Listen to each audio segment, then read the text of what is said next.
Kababayan natin na mapapalaban sana bukas sa bansang Australia na si Joey Canoy, kontra sa high-ranking opponent ng WBC strawweight title na si Alex Winwood kumpirmadong hindi matutuloy. Sa mga nag-aabang po ng sagupaang ito, kasamaang palad ay pansamantala muna itong kanselado dahil nagkaroon ng injury ang kanilang main event na si Tyson Pedro. Ang bakbakang Canoy at Winwood ay para sana sa title eliminator ng titulong WBC. At ito din sana magiging stepping stone ng ating kababayan upang mapalapit sa titulong hinahawakan ni Melvin Jerusalem. Dahil rank number 3 po dito si Alex Winwood na sinusundan ni Joey Canoy sa number 4.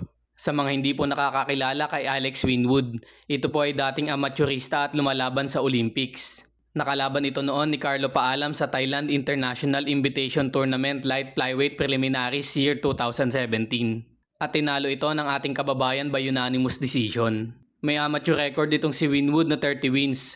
2 of those victories ay by knockouts at may 22 defeats. Sa kabilang balita mga kaboxing, Naoya Inoue nagpahayag na hindi muna siya aakyat sa featherweight division.